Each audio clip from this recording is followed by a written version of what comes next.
ఈ పరిశుద్ధ పునరుత్థానం, ఈ పరిశుద్ధ ఆదివారం ఆరాధనలో ప్రభువానిలో ఈ పరిశుద్ధ దినమున మీ పాదముల చెంతకు మేము వస్తున్నాము. పరలోకపు తండ్రి, ఈ పరిశుద్ధ పునరుత్థానమున నా నోటి మాటలు మా అందరి హృదయ ధ్యానము మీ దృష్టిలో అంగీకారం ఉన్నట్టుగా కృప చూపించి, పరలోకపు తండ్రి పరిశుద్ధ దినమున మీ పరిశుద్ధ వాక్యం ద్వారా మా అందరితో మీరు మాట్లాడండి, మమ్మల్ని దర్శించండి, మీ స్వరమును మాకు వినిపించండి. నీవే మాతో మాట్లాడండి. ప్రతి హృదయం నీ వాక్యాన్ని పొందుకోవడానికి సిద్ధంగా ఉన్నట్లుగా కృప చూపించి ఈ పరిశుద్ధ దినాన్ని మమ్మల్ని దర్శించున్నాను. యేసు నామములో వేడుకొనుచున్నాము తండ్రి. ఆమేన్. హల్లెలూయా. చెప్పండి హల్లెలూయా, హల్లెలూయా, హల్లెలూయా, హల్లెలూయా. దయచేసి అందరూ నిశ్శబ్దంగా కూర్చోండి. మన ప్రభువైన యేసుక్రీస్తు నామమున మీకు అందరికీ శుభములు తెలియజేస్తున్నాను.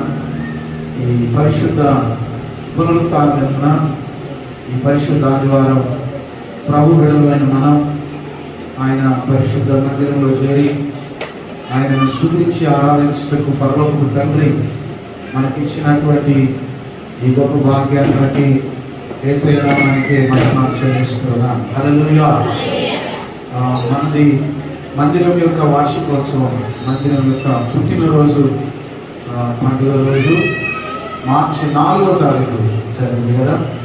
మార్చి 4వ తారీఖు అమ్మ కూడా ఇక్కడికి వచ్చింది. మా అమ్మ ఈరోజు మా అమ్మ చనిపోయిన రోజు. ఇక్కడికి వచ్చి 4వ తారీఖు మనతో ఉండేది. మరి 13 రోజులకే అమ్మ ఈరోజు 22వ తారీఖు, మార్చి 22వ తారీఖు అమ్మ చనిపోయింది. నీతి మార్పుని జ్ఞాపకం చేసుకుంటే ఆశీర్వాదం. హల్లెలూయా. నీతి మంతులను జ్ఞాపకం చేసుకుంటే ఏమైందంటే మనకు ఆశీర్వాదం వస్తుంది. కాబట్టి నీతిమంతురాలు ఆ పుణ్యాత్మురాలు జ్ఞాపకం చేసుకోవడానికి దేవుడు మనకు కృపనిచ్చాడు. హల్లెలూయా, హల్లెలూయా. మా అమ్మ లేకపోతే నేనున్నాను ఇక్కడ కదా. మా అమ్మ లేకపోతే నేను మేము 7 అన్నదమ్ములం, 2 అక్కలు. మరి దేవుడు నన్ను సంపూర్ణంగా సేవకులకు రమ్మని పిలిచినప్పుడు దేవుడు నన్ను ఒక్కసారి పిలిచాడు. హల్లెలూయా. దేవుడు సేవకు మళ్ళీ పిలువడు. దేవుడు ఒక్కసారి పిలిస్తే వెంటనే లోబడదు. హల్లెలూయా. మన సంఘంలో చాలా మంది యవనస్తులను దేవుడు సేవకులు పిలిచాడు. కొందరు చాలా మంది లోబడలేదు, ఇంకా అట్లనే ఉన్నారు. నేను ఒకేసారి పిలిచాడు దేవుడు, నన్ను ఒకటేసారి పిలిచాడు. దేవుడు కూడా ఒకటేసారి పిలుస్తాడు. హల్లెలూయా. దేవుడు ఊరికే పిలవడు, ఒకటేసారి పిలుస్తాడు. దేవుడు పిలిచినప్పుడు ఆయన పనికి రావాల్సిందే. హల్లెలూయా. దేవునికి స్తోత్రం. మా అమ్మ ఎంతో బలమైన ప్రార్థన పరురాలు, ప్రార్థన వీరురాలు.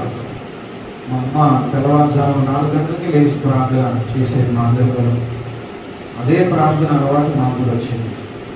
అవి బలమైన ప్రార్థన శక్తి కలిగినటువంటి ప్రార్థన వీరురాలు కనుకనే ఆమె ప్రార్థన వల్లనే మేము సేవకులు కూడా దేవుని యొక్క పరిచర్యలో పాల్గొనడానికి దేవుడు కృప చూపించాడు. హల్లెలూయా.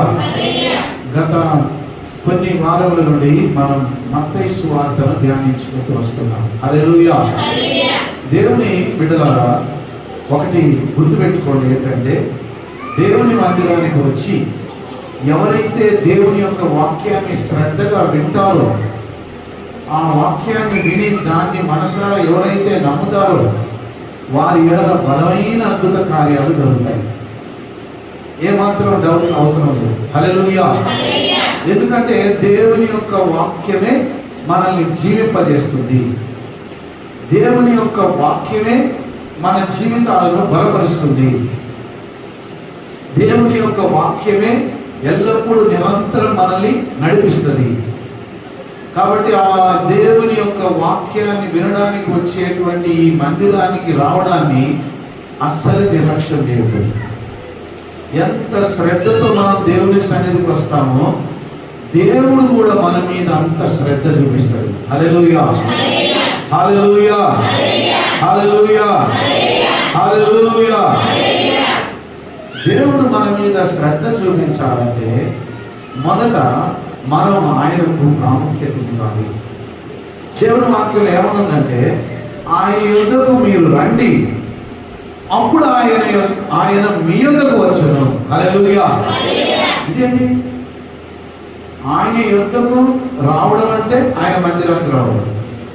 మరి ఆయన మన యుద్ధకు రావడం ఏంటంటే ఆయన వచ్చి మన ఇంట్లోనే, మన హృదయంలోనే, మనతోనే ఉంటాడు. హల్లెలూయా. అందుకే దేవుని వాక్యంలో రాయబడింది, దేవుని యొద్దకు రండి, అప్పుడు ఆయన. ఎప్పుడు? ఎప్పుడు? మనం దేవుని దగ్గరకు వచ్చినప్పుడే. హల్లెలూయా.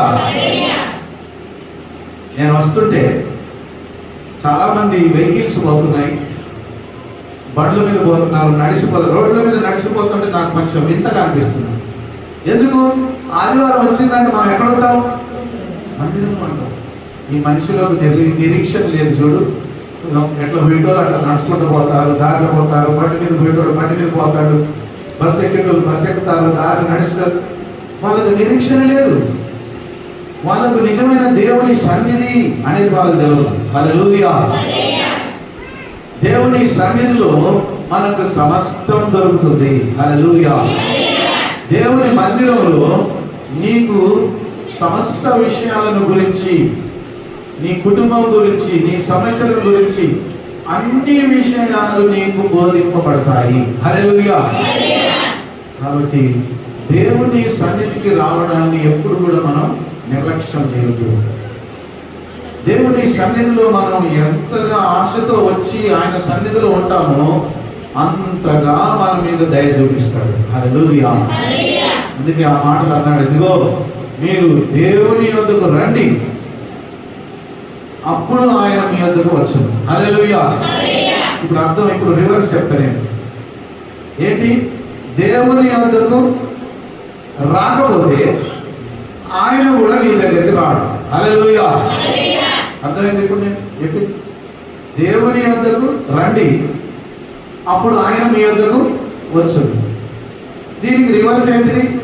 దేవుని యొద్దకు నువ్వు రాకపోతే ఆయన కూడా నీ దగ్గరికి రాడు. చాలా మంది దేవుని మందిరానికి రారు, కానీ నాకు ఫోన్ చేసి ప్రార్థన చేయాలంటే, నీకు ప్రార్థన అనేది నాకున్న మళ్ళీ ప్రార్థన చేయడం, నేను చేయకపోయి ఎంత రాత్రి ఫోన్ చేసినా ప్రార్థన చేస్తాను, కానీ వాళ్ళకు ఫలితం ఉండదు. ఫలితం ఉండదు వాళ్ళకి. ప్రార్థన చేయమంటే చేస్తారు దాని, కానీ వాళ్ళు దేవుని కృప వల్ల దీవించబడలేరు. ఎవరైతే క్రమంగా దేవుని సన్నిధిని ప్రేమిస్తారో, ఎవరైతే క్రమంగా దేవుని యొక్క మందిరానికి వస్తారో, ఎవరైతే క్రమంగా దేవుని సన్నిధికి వచ్చి క్రమంగా దేవుని వాక్యం విని దేవునిలో బలపడతారో వారికి మాత్రమే దేవుడు కృప చూపిస్తాడు. హల్లెలూయా, హల్లెలూయా. బైబిల్లో ఎక్కడ రాయబడి ఉందా, మీరు నా సన్నిధికి రాకపోయినా నేను చూసుకుంటా అన్నాడు? ఎక్కడైనా చేశారా చెప్పండి. కొందరు అంటారు, నేను చర్చికి రాకపోయినా ప్రార్థన చేసుకోకపోయినా ఎప్పటికీ నా మనసులే ఉంటాడు యేసయ్య అంటే, నీ మనసులో దయ ఉంటుంది. ఎప్పటికీ నా మనసులే ఉంటాడు యేసయ్య అనేటోడు ఎటువంటి వాడు? దయమే. అది మందిరానికి రాను, ప్రార్థన చేయను, వాక్యం వినను, దేవుని మందిరానికి రాను, ప్రార్థన చేయను, కానీ నేను ఎప్పటికీ మనసులో దేవుని తలుచుకుంటూనే ఉంటానంట. హల్లెలూయా. సైతాను మనసు. నిత్యము దేవుని మందిరానికి వచ్చే వాళ్ళే నిజమైన దేవుని బిడ్డలు. హల్లెలూయా, హల్లెలూయా, హల్లెలూయా. ఎవరైతే క్రమముగా దేవుని సన్నిధికి వస్తారో వారి ఎడల దేవుడు బహుగా దయ చూపిస్తాడు. అందుకే దేవుని సన్నిధికి నువ్వు రాకపోతే ఆయన కూడా నీ దగ్గరికి రాడు, నీ ప్రార్థన వినలేడు. హల్లెలూయా. కాబట్టి వాక్యంలో ఉంది, దేవుని యొద్దకు రండి, ఆయన మీ యొద్దకు వచ్చును. హల్లెలూయా. దేవుని దగ్గరికి మనం వస్తున్నట ఆయన ఏం చేస్తాడంటే మన దగ్గరికి వస్తాడు. ఆయన రావడానికి ఇష్టపడతాడు. ఈ బిడ్డ ఎప్పుడు నా వాక్య ప్రకారంగా జీవిస్తాడు, ఈ బిడ్డ ఎప్పుడు నా మాటకు లోబడతాడు, ఈ బిడ్డ ఎప్పుడు క్రమంగా నా సన్నిధికి వస్తాడు, ఈ బిడ్డ ఎప్పుడు నా మాటకు లోబడతాడు అని దేవుడు ఎదురు చూస్తున్నాడు. దేవుడు ఎదురు చూసి నువ్వు ఎప్పుడు ఆయన సన్నిధి క్రమంగా వస్తావో అప్పుడే ఆయన నీ యొద్దకు వస్తాడు. హల్లెలూయా. చాలా మంది వస్తారు, మిగతా రోజుల్లో కొబ్బరినో డబ్బు పట్టుతారు, వస్తే ప్రార్థన చేసి పంపిస్తారు. కానీ వాళ్ళకి ఏమైనా ప్రయోజనం ఉంటుందా? రక్షణ దొరుకుతుందా? వాళ్ళకి రక్షణ దొరకదు. వాళ్ళ జీవితాలకు దేవుడు వాళ్ళ ఇంటికి పోతడా? పోడు. వాక్యంలో ఉంది, ఆయన యుద్ధకు వస్తేనే ఆయన కూడా మన యుద్ధకు వస్తాడు. హల్లెలూయా, హల్లెలూయా, హల్లెలూయా, హల్లెలూయా, హల్లెలూయా. కాబట్టి మనం ఎల్లప్పుడూ నిత్యం క్రమంగా దేవుని సన్నిధిలో ఉండాలి, ఆయన మాట వినాలి, ఆయన మాటకు మనం లోబడాలి. మత్తయి సువార్త 5వ అధ్యాయం ఈ వారం మనం 21వ వచనం నుండి ధ్యానించుకోబోతున్నాం. మత్తయి సువార్త 5వ అధ్యాయం 21వ వచనం. యేసుక్రీస్తు ప్రభు, జాగ్రత్తగా వినండి, యేసుక్రీస్తు ప్రభు ఈ భూమి మీద విశ్వాసులు ఎలా జీవించాలో ఇక్కడ 21వ వచనం నుండి మొదలు పెట్టాడు. విశ్వాసి, పక్కనతో చెప్పండి, నువ్వు విశ్వాసమేనా? ఎవరు నువ్వు విశ్వాసమేనా అంటే ఎందుకు అడుగుతున్నావు? విశ్వాసి కాకపోతే నువ్వు వేస్ట్ అన్నట్టే. హల్లెలూయా. విశ్వాసమేనా ఎందుకు అడుగుతున్నావు అంటే నువ్వు విశ్వాసి కాకపోతే నువ్వు యేసు ప్రభువుని నమ్ముకొని ఎందుకు? నువ్వు విశ్వాసముతోనే బతకాలి, విశ్వాసముతోనే జీవించాలి. యేసు ప్రభువుని నమ్ముకున్నాక ఇప్పుడు నువ్వు ఏ తాయత్ వేసుకోలే, అంతరం కట్టుకోవట్లే, ఏం లేదు, ఫ్రెష్ ఉన్నాం మనం. యేసయ్యే నా దేవుడు, ఆయనే నాకు తోడు ఉన్నాడు, ఆయనే అన్ని చూసుకుంటాడు. హల్లెలూయా.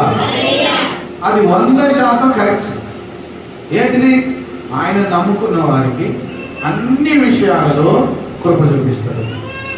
ఏ ఆచారాలు పాటించిన అవసరం లేదు, ఏ వాస్తు పాటించే అవసరం లేదు, ఏ మనుషులు నిర్ణయించిన పద్ధతులు పాటించే అవసరమే లేదు.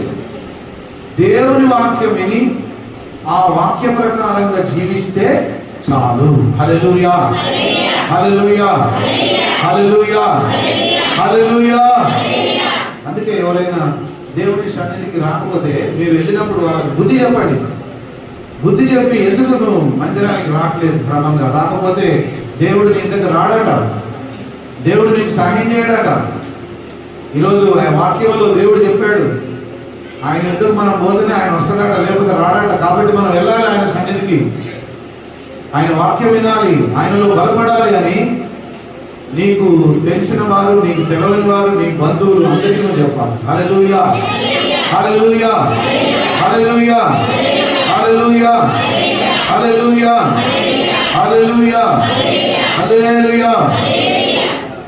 కాబట్టి దేవుని యొక్క సన్నిధికి వచ్చినప్పుడు ఒక విశ్వాసి, ఒక దేవుని బిడ్డ ఎలా ఉండాలో యేసు ప్రభు ఇక్కడ మాట్లాడుతున్నాడు. 21వ వచనం. నరహత్య చేయవద్దు, నరహత్య చేయవాడు విమర్శకు లోనగునని పూర్వీకులతో చెప్పబడిన మాట మీరు విన్నారు కదా.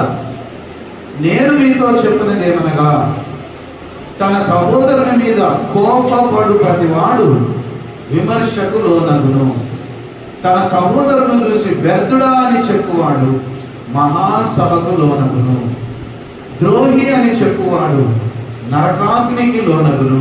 హల్లెలూయా, హల్లెలూయా, హల్లెలూయా, హల్లెలూయా, హల్లెలూయా, హల్లెలూయా, హల్లెలూయా. మామూలుగా మనుషులు కేవలం ఈ మాటలే మాట్లాడతారా? యేసు అన్నాడు, కోపపడు ప్రతివాడు తన సహోదరుని చూసి వ్యర్థుడా అనువాడు, ద్రోహి అనేవాడు. హల్లెలూయా. ఈ 3 మాటలే అంటారా? ఎవరైనా పంచాయతీ పెట్టుకుంటే అమ్మా ఈ 3 మాటలు సరిపోతాయా? ఓ చాలా పెద్ద పుస్తకం ఉన్నది నీ మైండ్లో. హల్లెలూయా. అమ్మా ఇప్పుడు కాదులే, ఇప్పుడు నువ్వు అనకపోవచ్చు, కానీ యేసయ్య నమ్ముకోక ముందుకు పెద్ద మెమరీ కార్డు ఉంది. ఏంటిది?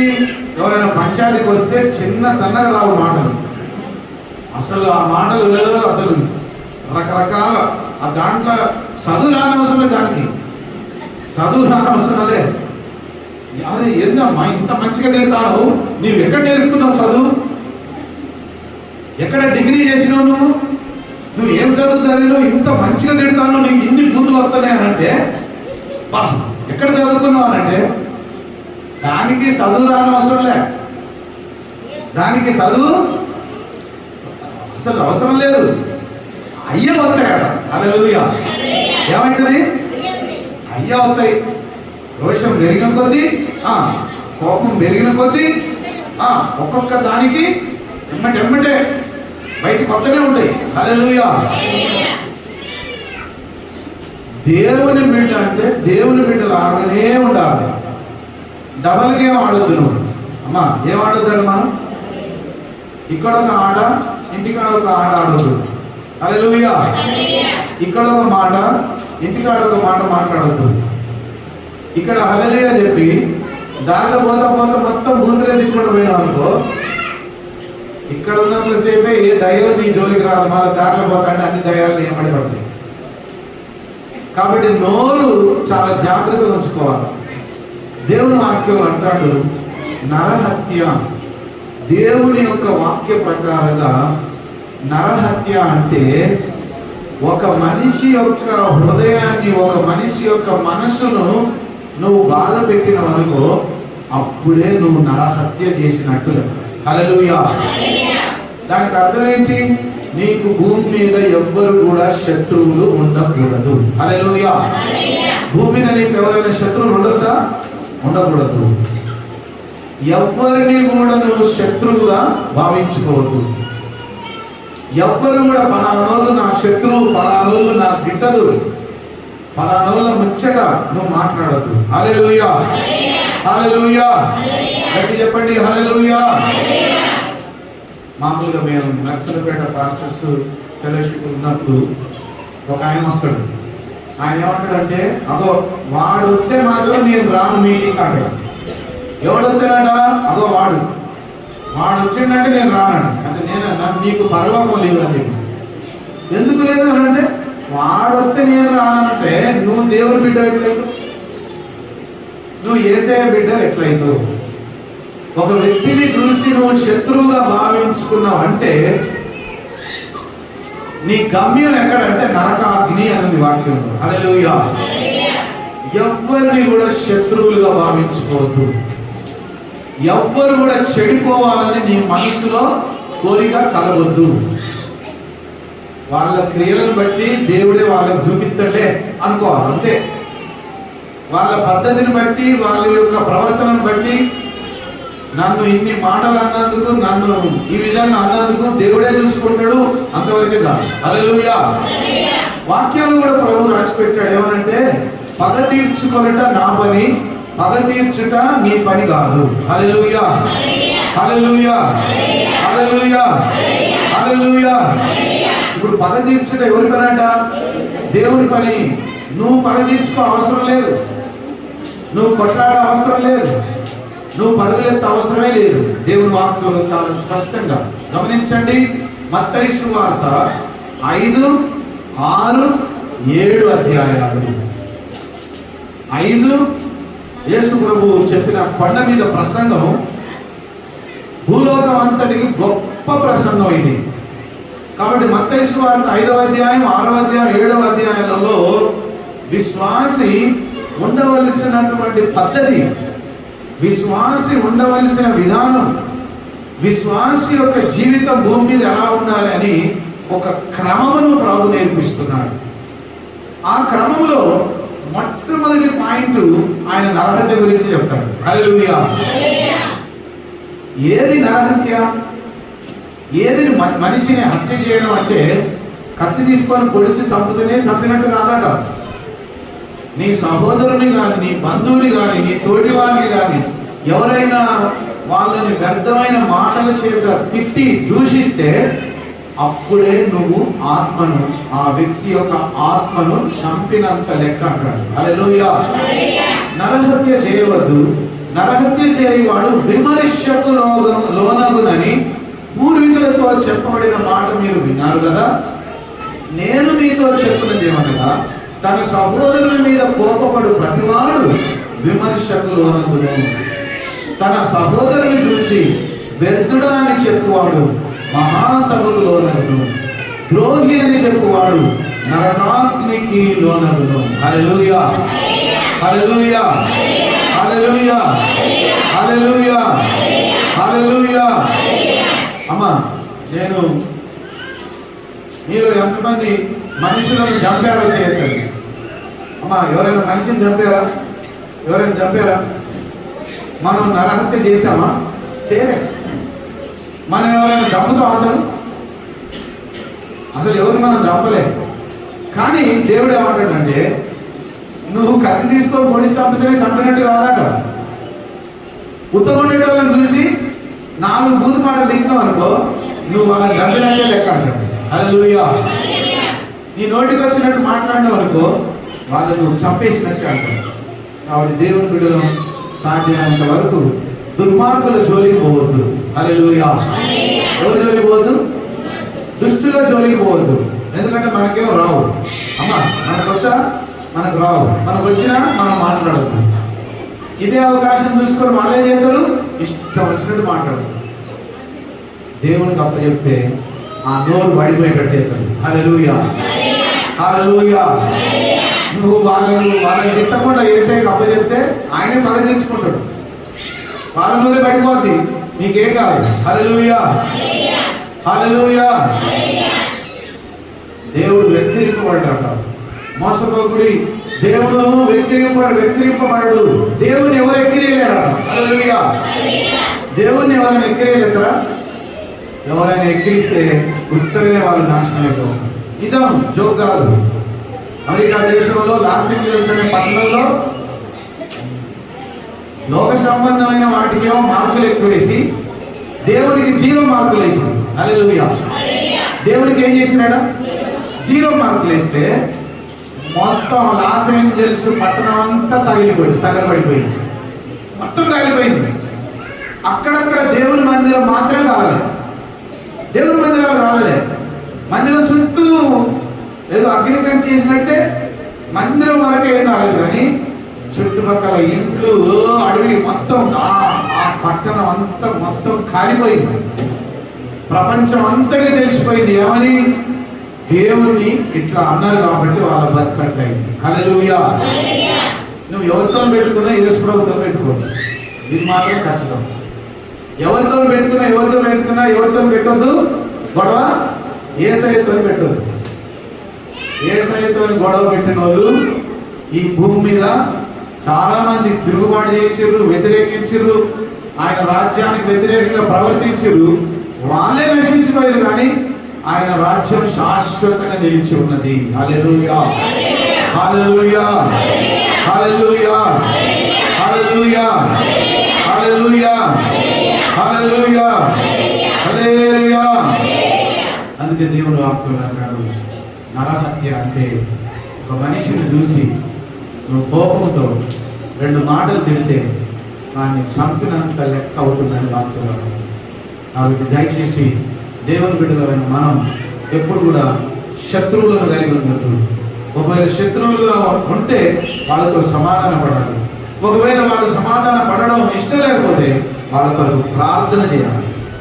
ప్రభా, బిడ్డల మనసు మార్చు. వాళ్ళ కొరకు ప్రార్థన చేయాలంటే యేసయ్యా యాలబొద్దుగా వాళ్ళు ఇల్లు కూలిపోవాలి, వాళ్ళు నాశనం అయిపోవాలని ప్రార్థన చేస్తామైంది. అట్లా ప్రార్థన చేస్తే నీళ్ళు కూలిపోతే జాగ్రత్త, అది చేయొద్దు. హల్లెలూయా. గోడలు మా అంత చచ్చిపోవాలని దేవునికి రోజు ప్రార్థన చేసేదారు. గోడలు మా అంత చచ్చిపోతే బాగుండు దేవుడా అంటే వాళ్ళ అమ్మ చచ్చింది. అత్త చచ్చిపోవాలని ప్రార్థన చేస్తే మా అమ్మని చనిపోయిందయ్యా అంటే అట్లే ఉంటుంది. అని ఎవరు చచ్చిపోవాలని మనం ప్రార్థన చేయవద్దు. ఎవరు ఆగమైపోవాలా, ఎవరు నాశనం అయిపోవాలా, ఎవరు నశించిపోవాలా మనకు అవసరం లేదు. వాళ్ళు మన మీద శత్రుత్వం కలిగి ఉంటే వాళ్ళ ప్రార్థన చేయాలి. తండ్రి, వాళ్ళ మనసు మార్చు, వాళ్ళకు మంచి మనసు దయచేయి, వాళ్ళలో ఉన్న దయ్యం మనసు తీసేసి రక్షణ దయచేయి ప్రభు, వాళ్ళ జీవితం మార్చివేయి తండ్రి అని మనం ప్రార్థన చేస్తే ఆ బుద్ధి లేని మనుషులను, నిన్ను తిట్టే మనుషుల నోరు మూయించి వాళ్ళ మనసులను దేవుడు మార్చేస్తాడు. హల్లెలూయా, హల్లెలూయా, హల్లెలూయా, హల్లెలూయా, హల్లెలూయా, హల్లెలూయా. కావున నీవు బలిపీఠమునందు అర్పణ అర్పించుచుండగా నీ మీద నీ సహోదరునికి విరోధం ఏమైనది కలదని అక్కడ నీకు జ్ఞాపకం వచ్చినగా అక్కడ బలిపీఠం ఎదుటనే నీ అర్పణములను విడిచిపెట్టి మొదట వెళ్ళి నీ సహోదరునితో సమాధానపడుము, అటు తర్వాత వచ్చి నీ అర్పణను అర్పించుము. నీ ప్రతివానితో నీవు త్రోవలు ఉండగానే త్వరగా వానితో సమాధానపడుము. లేని ఎడల ఒకవేళ నీ ప్రతివాది నిన్ను న్యాయాధిపతికి అప్పగించును, న్యాయాధిపతి నిన్ను బండోతుకు అప్పగించును, అంతలో నీవు చెరసాలలో వేయబడును. హల్లెలూయా. కడపటి కాసు చెల్లించే వరకు అక్కడ నుండి నీవు వెలుపలికి రానేరవని నీతో నిశ్చయముగా చెప్పుచున్నాను. హల్లెలూయా, హల్లెలూయా, హల్లెలూయా, హల్లెలూయా, హల్లెలూయా. చూసినావా? ఎవరితోనైనా గొడవ పడితే, లేకపోతే ఎవరికైనా వ్యతిరేకంగా నువ్వు ఏదైనా తప్పు పని చేస్తే వెంటనే నాది తప్పైందని ఒప్పుకుంటే నష్టమే లేదని. వెంటనే నాది తప్పైందని ఒప్పుకోకపోతే వాడు తీసుకుపోయి నేను పెద్ద మనుషులో పెడతాను. పెద్ద మనుషులు మాట అయినకపోతే పోలీస్ స్టేషన్లో పెడతాను. పోలీస్ స్టేషన్ మాట అయినకపోతే కోర్టుకు తీసుకుపోతాను. కోర్టుకు తీసుకుపోయినాక నువ్వు చేసిన నేరం బయటపడితే జైలుకు పోవాల్సి వస్తుంది. జైలుకు పోయిన తర్వాత ఏమవుతుంది? ఇంతో అంత ఫైన్ కడితేనే వదిలిపెడతాడు. హల్లెలూయా. శిక్ష పడుతుంది, ఫైన్ కట్టాలి. దారిలో పోతా అంటేనే నీ శత్రువుతో ఏమైనా వైరం ఉంటే వెంటనే సమాధానపడు. అవసరమైతే నాది తప్పైంది అని క్షమాపణ చెప్పు. అంతటితోనే అది తొలగిపోతుంది. అటువంటి పంచాయతీలను ఎక్కువ చేసుకోవద్దంటాడు. హల్లెలూయా. చాలా మంది ఈనాడు తల్లిదండ్రులు కానీ, తండ్రి కొడుకులు, తండ్రి పిల్లలు, తల్లిదండ్రులు పిల్లలు, లేదా భార్య భర్తలు బాగా పెద్ద పెద్ద గొడవలు పెట్టుకుంటారు. ఎక్కడ వెళ్ళిపోతుందంటే ఇక నీకు నాకు సంబంధం లేదు, ఇక నీకు నాకు విడాకులే, నీకు నాకు కుదరదు, నేను నిన్ను తీసుకోను, లేకపోతే నువ్వు రావద్దు. ఎప్పటి వరకు వస్తుందట? అసలు విడాకులు కూడా తీసుకునే కడుపు వస్తుంది. భార్య కుటుంబాలు తల్లిదండ్రులతో పిల్లలకు సమాధానం లేదు. చెప్పిన మాట వినగా వారి ఇష్టానుసారంగా జీవించడం వల్ల దేవుని వాక్యం రాయబడింది. అందరితో సమాధానపడు, అందరితో ప్రేమతో ఉండు, అందరితో మంచితనంగా మాట్లాడు. హల్లెలూయా. అప్పుడు నీకు మేలు జరుగుతుంది. మంచితనంగా అందరితో మాట్లాడితే మేలు జరుగుతుందా, కీడు జరుగుతుందా? మేలు జరుగుతుంది. ఎవరు తిరుగుతాడు? ఆ పోలీస్ స్టేషన్లు, ఆ కోర్టులు, ఆ చిక్కులు, ఆ పెద్ద మనుషులు అవసరమా? ఎవరితో గొడవడం, మాట్లాడ మాట తప్పైంది ఇంకోసారి అనండి అంటే అయ్యింది. లేదు లేదు, నేను ఎక్కడ చూసుకోవాలో అక్కడనే చూసుకుంటాను, నేను ఎడ పెట్టాలో ఆనే పెడతాను, నేను ఏం చేయాలో అదే చేస్తాడు. వాడు కూడా ఇంకొకటి చేస్తాడు. వాళ్ళు చేయ వీళ్ళు చేయ మొత్తం ఆగం అయిపోతాడు. కుటుంబాలే నాశనం అయిపోతాడు. దేవుడు అంటాడు, నువ్వు దేవుని సన్నిధికి వచ్చి ఏదైనా అర్పణ అర్పించేటప్పుడు ప్రార్థన చేసుకొని కళ్ళు మూసుకొని ప్రార్థన చేస్తుంటే నీ మనసులో గుర్తొస్తుంది. ఏంటిది? అరే పలానాలతో నేను గొడవపడ్డా కదా, పలానాలతో నాకు పంచాయతీ అయింది, పలానాలతో నాకు గొడవ అయింది అని కనుక నీకు గుర్తొస్తే నువ్వు అర్పించే అర్పణలు కానుకలు అక్కడ వదిలిపెట్టి ముందు పోయి వాళ్ళతో సమాధానపడి అప్పుడు వచ్చి కానుకలు అంటాడు. హల్లెలూయా, హల్లెలూయా. ఇప్పుడు మరి దేవునికి కానుకలు ఇవ్వడం ముఖ్యమా, వాళ్ళతో సమాధానం పడడం ముఖ్యమా? చెప్పండి. దేవునికి కాదు, దేవుడు ముఖ్యం నాకు, నువ్వు వాడి కోసం నేను వస్తానా? ముందు ఇక్కడ కానుకలు అర్పించాలి, నేను అర్పణలు అర్పించినాక అప్పుడు వాడి సంగతి చూసుకుంటా అంటే లేదు లేదు, దేవుడు అంటాడు వద్దు. ముందు నువ్వు నీ ప్రతి వారితో, నీ తోటి సహోదరులతో నువ్వు సమాధాన పడకపోతే ప్రభు బలలో కూడా పాల్గొనదు. హల్లెలూయా. ప్రభు బలలో కూడా పాల్గొనదు. నీ తోటి వారితో నువ్వు సమాధాన పడినట్లయితేనే దేవునికి అర్పించే అర్పణ చెల్లించవచ్చు. లేకపోతే నీ అర్పణ అంగీకరించడు, నీ సమర్పణ అంగీకరించడు, నువ్వు చేసే ప్రార్థన కూడా వ్యర్థమైంది. హల్లెలూయా. అందుకు అర్థం ఏంటంటే దేవుడు అంటాడు, అందరితో మనం ప్రేమతో సమాధానంతో ఉండాలి. హల్లెలూయా, హల్లెలూయా, హల్లెలూయా, హల్లెలూయా.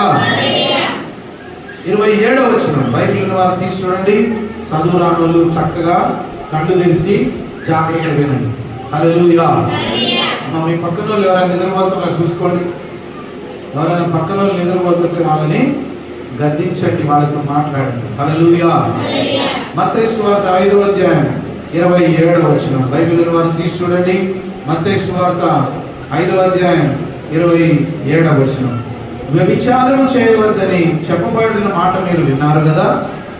నేను మీతో చెప్పినది ఏమనగా, ఒక స్త్రీని మోహము చూపుతో చూచు ప్రతివాడు అప్పుడే తన హృదయమందు ఆమెతో వ్యభిచారం చేసిన వాడగును. హల్లెలూయా, హల్లెలూయా. ఇక్కడ వ్యభిచార పాపం గురించి మాట్లాడుతున్నాడు. వ్యభిచార పాపం అని దేని అంటారంటే, వివాహము జరగకుండానే యవనస్తులు ఈ రోజుల్లో ఎవరు ఇష్టం వచ్చినట్టు వాళ్ళు తిరుగుతారు. ఎవరికి నచ్చిన మార్గాల్లో వాళ్ళు పోతున్నారు.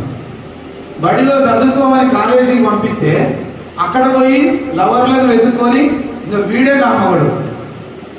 అమ్మ అన్నానే సావని, మా నాయన ఆడానే సావని, వాళ్ళు పెట్టిన డబ్బులు అన్నాను పోని, నేను ఆ పిల్లనే పెళ్లి చేసుకుంటాను, లేకపోతే నేను ఆ అబ్బాయినే పెళ్లి చేసుకుంటాను, వాడే నా మొగడు. నేను కాలేజీ పంపించింది మొగని సెలెక్ట్ చేసుకున్నారుగా. కాలేజీ పంపించింది ఎందుకు? రెక్కలు ముక్కలు చేసుకొని డబ్బులు ఖర్చు పెట్టి తల్లిదండ్రులు పంపిస్తే నువ్వు పోయి సెలెక్ట్ ఏం చేస్తావు? చేసేది కాక వాళ్ళు ఏం చేస్తున్నారట యవనస్తులు. మన ప్రాంతం కొంచెం పర్వాలేదు కానీ పట్టణాలలో చూస్తే సాయంత్రం అయిందంటే యూత్ మొత్తం చిల్లరగా పబ్బులను బట్టి, కాలేజీలను బట్టి, ఆ హోటల్స్ నుండి చిల్లరగా తిరుగుతా ఉన్నారు యవనస్తులు మొత్తం. ఇప్పుడు మొగోళ్ళు ఆడవాళ్ళు అంతకంటే ఎక్కువ అయిపోయారు ఈ మధ్య కాలంలో. హల్లెలూయా. పద్దు లేకుండా యవనస్తులు తిరుగుతారు. తల్లిదండ్రులు పాపం ఏడుస్తారు. చెప్పిన మాట మావాడు వినట్లే, చెప్పిన మాట నా బిడ్డ వినట్లే. ఇంకా బుద్ధి లేక ఇక వాళ్ళు వద్దంటారు, వీళ్ళు వద్దంటారు. ఇద్దరు కలిసిపోయి లారీ కిందనో ట్రైన్ కిందనో పడిసేస్తారు. వెరీ గుడ్, మంచి పని. అది అంట సావడం మంచిది. ఎందుకు ఆ బతుకు? తల్లిదండ్రులు ఏడిపించిన బతికేందుకు సావాలా? బతుకొద్దు, సావడమే మంచిది. పాపం కనీ పెంచిన తల్లిదండ్రులు ఎంత దుఃఖపడతారు. మధ్యలో వచ్చిన దాన్ని పట్టుకొని నువ్వు నేను మనం ఎట్టనే వెళ్ళిపోయి మా అమ్మోళ్ళు ఒప్పుకోవట్లేదు, మీ అమ్మోళ్ళు ఒప్పుకోవట్లేదు కాబట్టి మన ఇద్దరు పోయి ట్రైన్ కింద పడిచేస్తా ఉంటే మంచి పని. పీడ పోతుంది. 4 రోజులు ఏడుతారు, అప్పుడు ఎక్కువ అయిపోద్దిగా. పిల్లలు తల్లిదండ్రులు చెప్పినట్టు తినాలి, మంచిగా చదువుకోవాలి, అమ్మా నాన్నని దుఃఖం పెట్టద్దు, ఏడిపియద్దు. వివాహం కాకముందుకే అపవిత్రమైనటువంటి మార్గాలలో అమ్మాయిలు అబ్బాయిలు ఏమిటి కానీ అబ్బాయిలు అమ్మాయిలు ఏమిటి కానీ తిరగొద్దని దేవుడు వాక్యం చెప్తుంది. చాలా స్పష్టంగా చెప్తున్నాడు. వ్యభిచారము చేయవద్దని చెప్పబడిన మాట మీరు విన్నారు కదా. నేను మీతో చెప్పినది ఏమనగా, ఒక స్త్రీని మోహము చూపుతో చూచు ప్రతివాడు అప్పుడే తన హృదయం ఆమెతో వ్యభిచారం చేసిన వాడు. హల్లెలూయా. దానిలో ఒక అమ్మాయి, అందమైన అమ్మాయి పోతుందనుకో, ఆ అమ్మాయిని చూసి అరే అమ్మాయి భలే అందం ముందురా, ఆ అమ్మాయి భలే అందం ముందురా అని మనసులో అనుకుంటే కథ వాళ్ళతో పాపం చేసినట్టు అంటాడు వాక్యంలో. ఇది చెప్తున్నాడు దేవుని వాక్యంలో. ఒక వ్యక్తిని దారిలో పోయే ఒక అమ్మాయిని చూసి, లేదా ఇప్పుడు ఇక్కడ అమ్మాయిని దేవుడు ఒక పురుషుని గురించి ఒక స్త్రీ గురించి వ్యామోహం అంటారు కానీ ఇప్పుడు కాలేజెస్ లో గర్ల్స్ కూడా తయారయ్యారు. గర్ల్స్ కూడా చెప్పిన మాట ఏమకుండా, తల్లిదండ్రులు చెప్పిన మాట ఏమకుండా వాళ్ళకు నచ్చిన వాళ్ళని పెళ్లి చేసుకొని పోతారు. చాలా మోసకరమైంది. ఈ అంత్యకాలంలో దురాత్మ బాగా శోధిస్తుంది. దయ్యం బాగా చెలరైపోతుంది. యవనస్తులు కేవలం బాయ్స్ మాత్రమే కాదు, గర్ల్స్ అందరూ కూర్చొని బీర్ తాగుతారు. గర్ల్స్ కాలేజ్ స్టూడెంట్స్ గర్ల్స్ అందరూ కూర్చొని సిగరెట్ తాగుతారు, బీర్ తాగుతారు. గర్ల్స్ బాయ్స్ తాగు. దేవుని వాక్యంలో చాలా స్పష్టంగా చెప్తుంది, వివాహ సమయం వచ్చేంత వరకు ఆగాలి. చిల్లరగా నీకు నువ్వే ఎవరిని పడితే వాళ్ళని సెలెక్ట్ చేసుకోవద్దు. మేమున్నాగా, ఒకవైపు మీ అమ్మ నాయన ఉన్నారు, ఆత్మీయ తల్లిదండ్రులు మేము ఉన్నదా, మేము మంచి సంబంధం నీ వాలకం చూసి, నీ విశ్వాసం చూసి, నీ ప్రార్థన చూసి, నీ ఆత్మీయ జీవితం చూసి వెరీ గుడ్, ఇదిగో మా చర్చికి వచ్చే ఈ కుమారుడు మంచోడు, వీడు నా కుమారుడు, ఈమె నా కుమారుడు అని మేము ఇష్టపడి నీకు మంచి సంబంధం చూసి చేస్తాం. హల్లెలూయా. అవును, ఆ బాధ్యత మా మీద ఉన్నది. మంచి వ్యక్తులను చూసి ఇగో అరే ఈ అమ్మాయిని నీకు చూపిస్తున్నావు, ఈ అమ్మాయిని చేసుకో అని చెప్తాం. కథం మేము చూపించిన వాడిని తేడా ఉండదు. హల్లెలూయా. ఇగో ఈ అబ్బాయి బాగుంటామా, నువ్వు చేసుకో, నీ జీవితానికి ఇది ఆశీర్వాదకరం అంటే కథం అంతే. కానీ యవనస్తులు తమ జీవితాలను చేతులారా నాశనం చేసుకుంటున్నారు. ఎట్లంటే తల్లిదండ్రులు చదువుకోమని పంపిస్తే వాళ్ళు ఇష్టం వచ్చినట్టు జీవించి పాపంలో పడిపోయి పెళ్లి కాకముందుకే వ్యభిచారానికి అలవాటు పడి అదే పాపంలో నాశనం అయిపోతున్నారు. అదే పాపంలో వాళ్ళ జీవితం అంతమైపోతుంది. దానికి తోడు సిగరెట్లు, తాగుడు, తిరుగుడు, మరి డబ్బులు ఎక్కచ్చొస్తే వాళ్ళకి అంటే ఇంటికాడ దొంగతనం చేసుకుంటారేమో, లేకపోతే పనికి పోయి సంపాదిస్తారా? మరి వాళ్ళు పనికి పోయి సంపాదిస్తారమ్మా? సంపాదించరు. ఇంటికాడ అమ్మ దాచిపెట్టిన డబ్బులు దొంగతనం చేయడం, నాయన జోబులకి వెళ్ళి దొంగతనంగా దొబ్బడం, ఏదో ఒక దొంగ పని చేస్తారు డబ్బులు కావాలంటే. ఇంత చిక్కు అవసరమా? యవనస్తులు వాక్యంలో రాయబడింది, యవ్వన కాలమున కాడి మోయుట నరునికి మేలు. హల్లెలూయా. యవన దశలో ఉన్నప్పుడే దేవుణ్ణి నమ్ముకొని, విశ్వాసాన్ని కాపాడుకొని, పరిశుద్ధ జీవితాన్ని కాపాడుకొని వాక్యానుసారంగా జీవించడమే దేవుని చిత్తం. హల్లెలూయా. అందుకు నాకే కూడా ఈ భార్యాభర్తల పవిత్రమైనటువంటి బంధాన్ని దేవుడు ఎందుకు అనుగ్రహించాడంటే భూమి మీద మీరు విస్తరించండి అని ప్రభు చెప్పాడు. హల్లెలూయా. మొదటి వివాహం ఏదైనా తోటలో దేవుడు చేశాడు. హవ్వ ఆదాముకు దేవుడే వివాహం చేశాడు. వివాహం తర్వాతనే మగపిల్లలు ఆడమ్మాయి గురించి ఆలోచించడం కానీ, వివాహం తర్వాతనే అమ్మాయిలు అబ్బాయి గురించి ఆలోచించడం కానీ, పెళ్లి తర్వాతనే ముచ్చట. అప్పటి వరకు మంచిగా చదువుకోవాలి, మంచిగా ప్రార్థన చేసుకోవాలి, యవన దశ రాగానే బాప్తిస్మం తీసుకోవాలి, ఎక్కువ ప్రార్థన చేసుకోవాలి, ఉపవాసం ఉండాలి, కన్నీటితో ప్రార్థన చేసుకోవాలి, భవిష్యత్తు గురించి ఆలోచించాలి. హల్లెలూయా. హల్లెలూయా. దేవుడు వివాహ బంధాన్ని పవిత్రపరిచాడు. అది పవిత్రమైన బంధం. దానికి మించిన బంధం అనేది అక్రమమైనది. అక్రమమైనది మీకు తెలుసా? ఒకసారి టీవీ చూడండి, ఒకసారి పేపర్లలో చదవండి, మొత్తం ఏ స్టోరీలు, దొంగతనాలు, హత్యలు, అక్రమ సంబంధాలు ఇవన్నీ కనబడుతున్నాయి. ఎందుకు? లోకములో పాపం ఎక్కువైపోతుంది. లోకంలో సైతానుడు పెట్టిరేగిపోయి మనుషులను, కుటుంబాలను నాశనం చేస్తాడు. నాకు తెలిసి ఇప్పుడున్న తరం అంటే ఇప్పుడున్న తరమే మేము మాత్రమే కొంచెం మంచోళ్ళం. వచ్చే తరం, ఇంకా వచ్చే యవనస్తులు మీ తరం చాలా డేంజర్ ఉండబోతుంది. ఎందుకు? ఎవ్వరు కూడా చెప్పిన మాట వినే పరిస్థితులు లేరు. దేవుడు అంటాడు, వ్యభిచారము చేయవద్దని చెప్పబడిన మాట మీరు విన్నారు కదా, నేను మీతో చెప్పున్నది ఏమనగా, ఒక స్త్రీని మోహపు చూపుతో చూచు ప్రతివాడు అప్పుడే తన హృదయమందు ఆమెతో వ్యభిచారం చేసిన వాడగును. హల్లెలూయా. అందుకే దేవుడు వాక్యంలో, అందుకే భూమి మీద దేవుడు బాగా ఒక తెగులు పుట్టించిండు. ఒక తెగులు. ఏంటిది ఆ తెగులు అంటే? ఎయిడ్స్ అనే తెగులు పుట్టించిండు.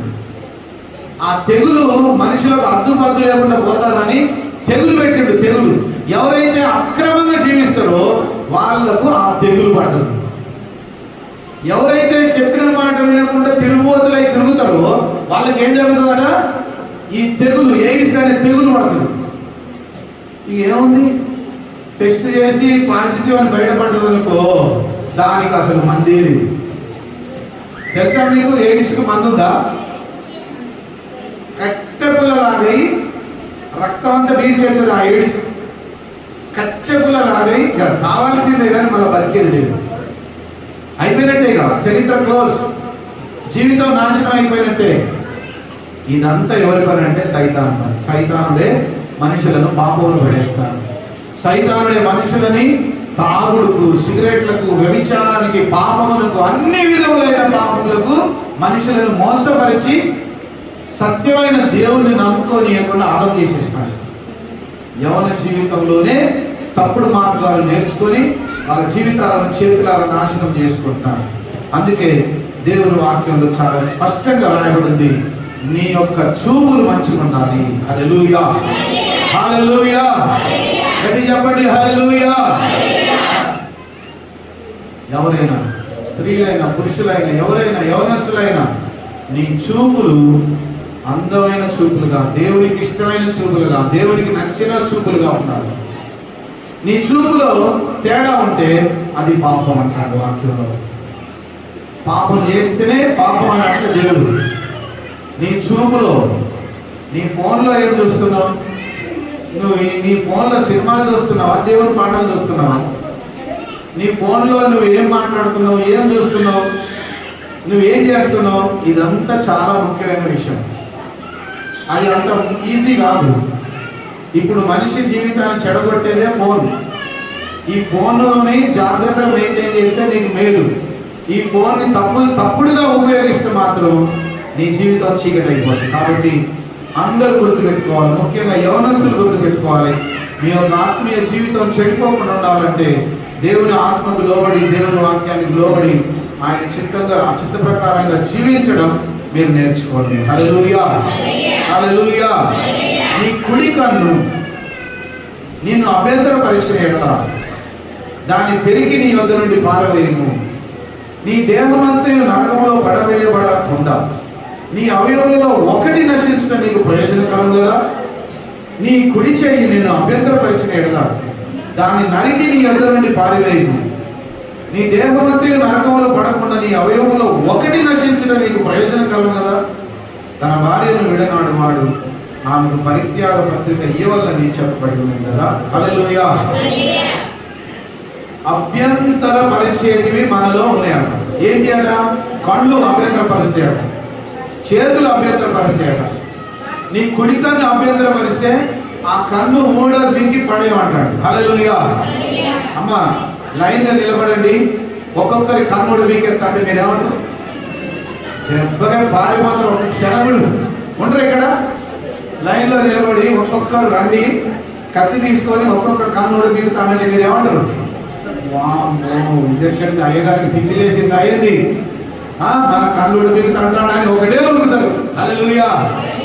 కానీ ఇక్కడ వాక్యం అంటాడు, నీ కుడి కన్ను నిన్ను అభ్యంతర పరిచిన ఎడల దాన్ని పెరిగి పడి రెండు కన్నులు కలిగి నువ్వు నరకానికి పోయే బదులు. హల్లెలూయా. పక్కనంతా చెప్పండి, రెండు కన్నులు కలిగి నువ్వు నరకానికి పోయే బదులు ఒక్క కన్ను కలిగి పరలోకం పోవడం నీకు మేలు కదా. ఓకే, ఇప్పుడు ఒక కన్ను ఒక రోడ్డు పీకేసుకోండి. హల్లెలూయా. పీకేస్తావా? దేవుడు అంటాడు, మన కళ్ళతో తీర్మానం చేసుకోవాలి.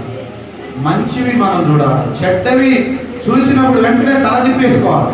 చి నేను దేవుని బిడ్డను గైజుంటున్నా, చి నేను దేవుని బిడ్డను గైజుంటున్నా, నేను దేవుని బిడ్డను అక్కడికి పోతున్నా, నేను దేవుని బిడ్డను అట్లా మాట్లాడుతున్నా, చి నేను ఎందుకు అట్లా అంటా, నేను ఎందుకు అట్లా మాట్లాడతా, నాకు అవసరం లేదు, నేను దేవుని బిడ్డను, నేను అటువంటి చూడను, అటువంటి కాడికి పోను, అటువంటి మాట్లాడను, అటువంటి పనులు చేయను అని నిన్ను నీవు జాగ్రత్త పరచుకోవాలి. హల్లెలూయా, హల్లెలూయా.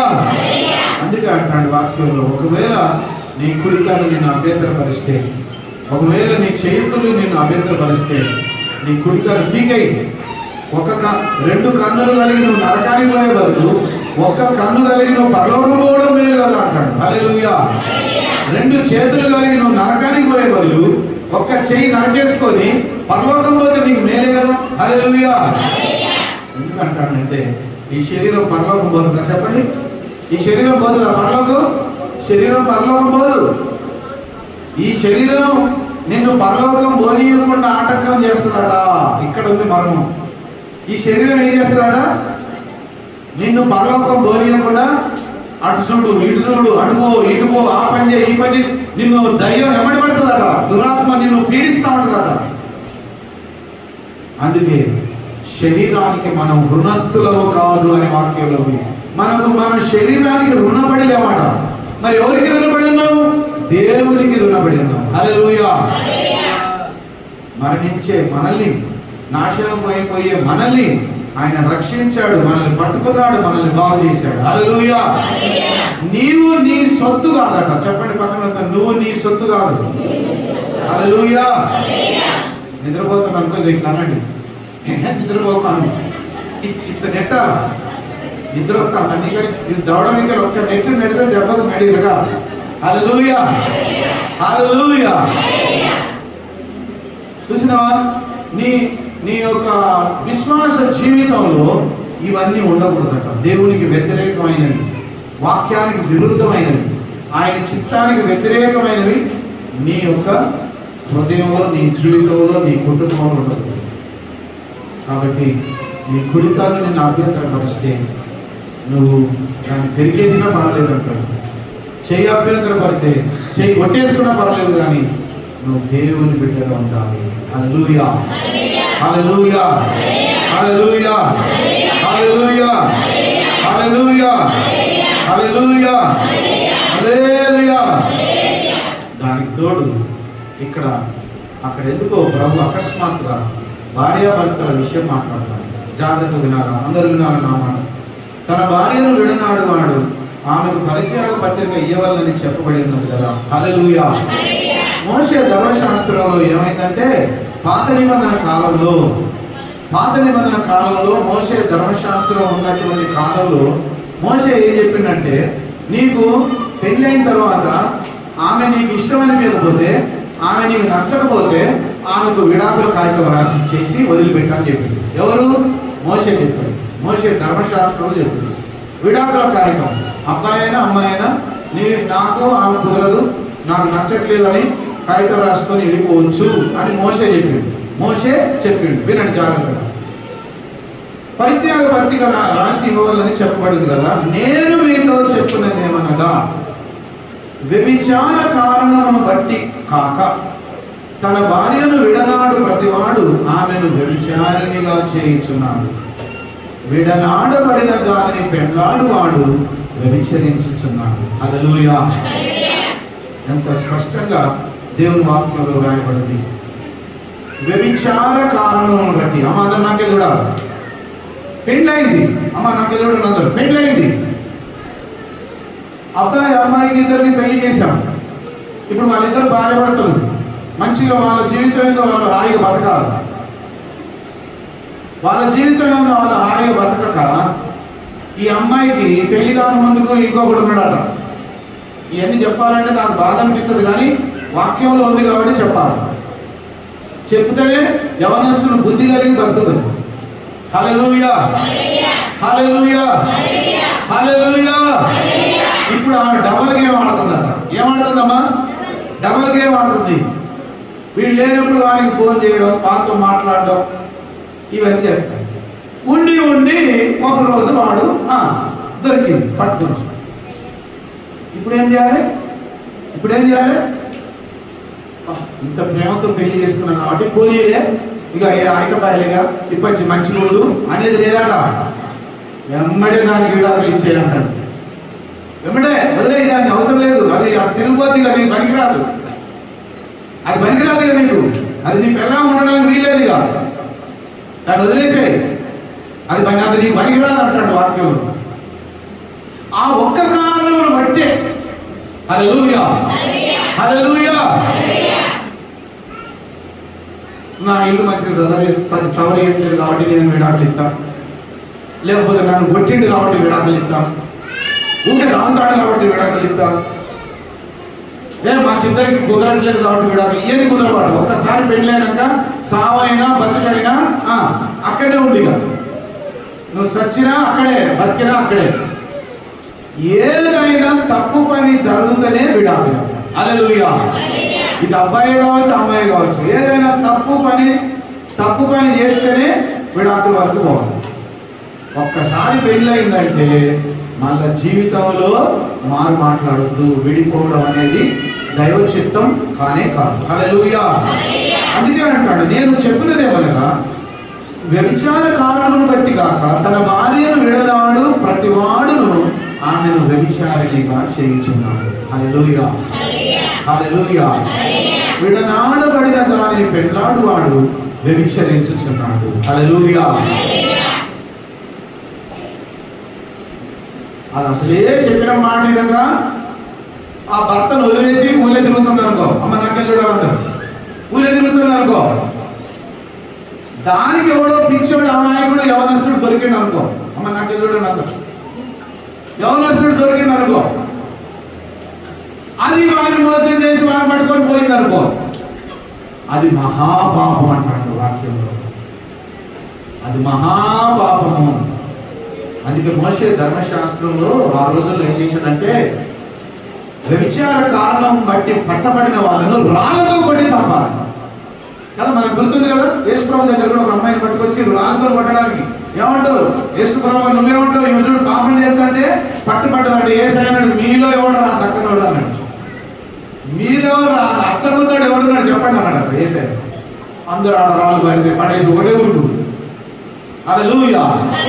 ఏసై అన్నాడు, బిడ్డ నేను కూడా నేను క్షమిస్తున్నా, ఇంకోసారి ఆమెని చేయకు, ఆ తప్పని నువ్వు చేయకు, నేను నిన్ను క్షమిస్తున్నా, ఇక నుండి జీవితంలో ఎన్నడూ కూడా అటువంటి పిచ్చిపాలు చేయకు బిడ్డని క్షమించి ఏసై పంపించాడు. హల్లెలూయా. హల్లెలూయా. హల్లెలూయా. హల్లెలూయా. దేవుడి వాక్యం ఏం చెప్తుంది అది మనం జాగ్రత్తగా వినాలి. దేవుని వాక్యం ఏం చెప్తుందో ఆ వాక్యాన్ని జాగ్రత్తగా విని ఆ జాగ్రత్త వాక్యాన్ని పాటిస్తేనే మన బతుకులు బాగుపడతాయి, లేకపోతే ఆలోచైపోతాయి, కుటుంబాలు నాశనం అయిపోతాయి, జీవితాలు నాశనం అయిపోతాయి. అందుకు ప్రభు అంటాడు జాగ్రత్తగా ఉండండి. అది దేవుని వాక్యానికి వ్యతిరేకమైన పనులు. హల్లెలూయా. పెద్ద గొడవ జరిగిందట. అమ్మా ఏం జరిగిందట? పెద్ద గొడవ జరిగి నీకు నాకు కుదరదని ఆ అమ్మాయి వచ్చేసిందట, వదిలేసిందట భర్తని. వదిలేసి వచ్చింది మంచిగుంటుందా? మంచిగుండట్లే. ఆమె మొత్తం ఊరంతా ఆగవాలని చేస్తుంది. అటువంటి దాన్ని ఎవరైనా పెళ్లి చేసుకుంటే వాని మీదికి శాపం వస్తుంది. అటువంటి అపవిత్రమైన వాళ్ళ దేవుడికి పోతని వాక్యం రాయబడింది. అందుకే అందరు చెప్పండి, అందుకే చెప్పండి, అందుకే యవనస్తులు జాగ్రత్తగా ఉండాలి. యవనస్తులు ఎట్టుండాలి?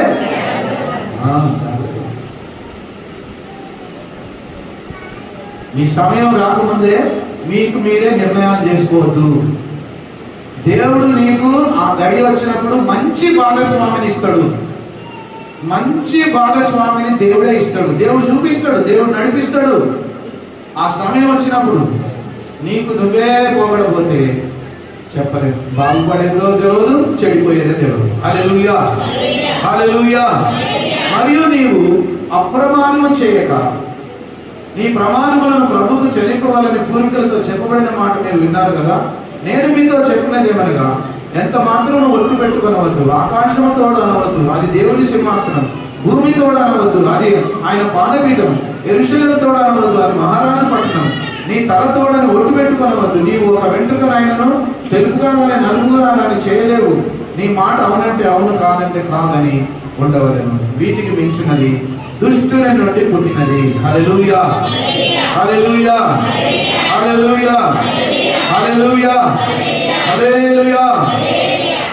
అందుకే ఒట్లు పెట్టుకోదు. అమ్మ తోడు, నాయన తోడు, దేవుని తోడు, యేసయ్య తోడు, బైబిల్ తోడు, నా తోడు, మా అమ్మ తోడు, లేకపోతే మా అమ్మ ఇది నేను ఈ ఒట్టు నెరవేరకపోతే మా అమ్మ చచ్చినట్టే, మాయ చచ్చినట్టని మా అమ్మ నాన్న మీద పెట్టదు. హల్లెలూయా.